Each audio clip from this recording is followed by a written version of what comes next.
Galeo Saintz is a founding member of the multiple conservation NGOs, including the Mountain Conservation Trail, Mountain Conservation Trail, Rim of Africa, and the Biodiversity Corridor Initiative, Eden to Ado in South Africa.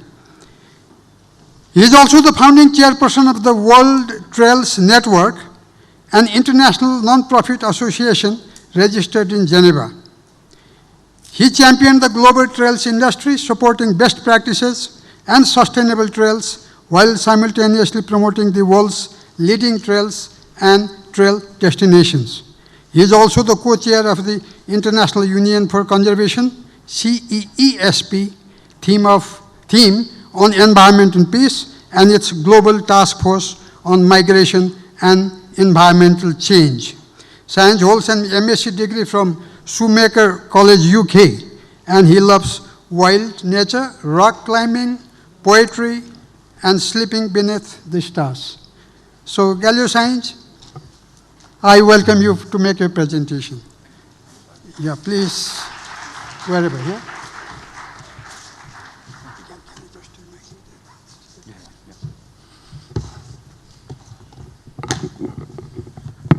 Right. Greetings, everyone. I'm forever inspired by the stories of hope that come from the trails in the Himalaya. And I want to share with you today one particular story that inspired me some years ago when I was here doing a trail audit on some of the trails in this beautiful kingdom of mountains. And I tell this story because it reminds me and illustrates for me very clearly why sustainable tourism is everyone's business. The story takes place just outside Namche Bazaar, where there's a section of trail leading up to the Everest Base Camp. And when you walk on this trail, you'll suddenly discover it's incredibly beautiful. It's well maintained, extremely beautiful steps that are cut. And if you carry on walking, you'll see eventually a table sitting in the middle of the trail. And on this table is a big square box. And on the box is a padlock. And above the padlock is written, "Donations and thank you." Behind this table sits a man. His name is Pasang Lama Sherpa, and he's now 80 years old. He has been looking after this trail as a self-appointed custodian for over 40 years.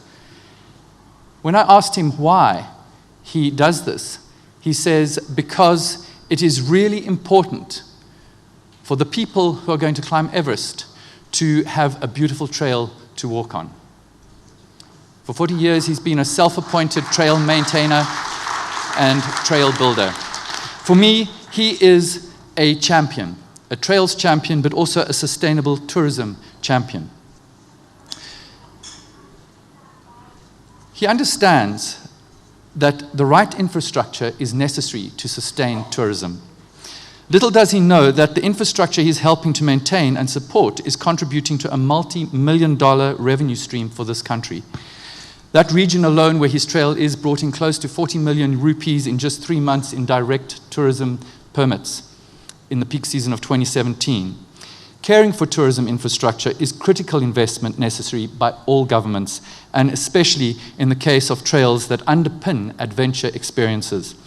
Little does Pasang Lama Sherpa know that more than 40% of all adventure tourism happens on trail infrastructure, and supports a global industry, as we heard earlier this morning, of over $680 billion annually.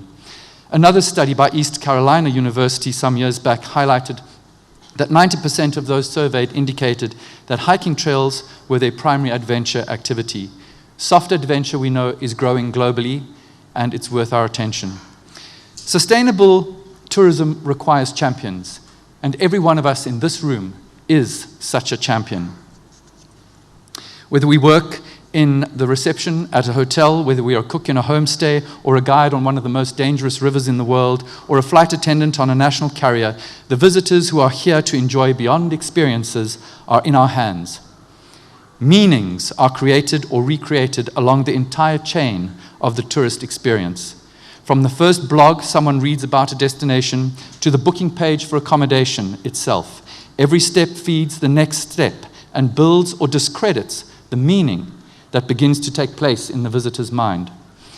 For many years, we have marketed the so-called experience economy, and we know and delight that millennials spend money rather on experiences than on things. Well, this is great, and this was driven primarily by the social media platforms.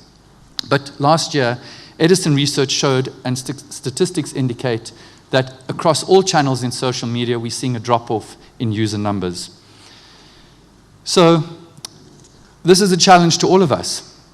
We are essentially a species that is defined by meaning. Social media is mostly surface stuff. Meaning making is what we are in search of to fill the void that has been left in the social wake. Tourism with meaning is a new frontier, in my opinion, and I think it was underpinned this morning. I didn't know about transformation tourism, but I now know about it, which is really nice to know. We make meaning through our religions, through our science, through our social interactions, and of course, through our experiences. Tourism that connects us more deeply is about meaning making. But it also makes business sense. And if we think about it, the deeper the meanings are that we cultivate through our engagement with our visitors, the more likely those visitors are to return again and again. And not only that, they're more likely to emphasize their experience and sell it to friends and family. One of the things, I seem to have missed a slide, but one of the things, let me explain why meaning making and how it can fit into your product. It means offering authentic experiences, being true to your product and not trying to be what you're not. Honest production or honest product curation means offering quality, ethical behavior beyond short-term opportunities, and a deep spirit of hospitality, which looks at your engagements with others beyond profit. Return business, as we know, is the secret of sustainable tourism. It is the only way to survive, in my opinion, in a meaning-orientated economy, which I believe we're moving into. Because return business, after all, is about real relationships. But what about the ever-increasing demand of development? And how do we keep it sustainable? Even here, I maintain, meaning has a place to play. I say responsible development is development that does no destruction, number one. And number two is an approach that focuses on the principle of first do no harm. It's about standards and quality and upholding those standards. It's about having clear intent and planning processes for developing new products. Implementation of policies that are in place that are respectful of both people and the planet. And it includes built-in ongoing monitoring and assessment of those products. And finally, distribution of benefits across the entire tourism chain. I seem to have jumped a slide, so my slides are not lining up with my work here.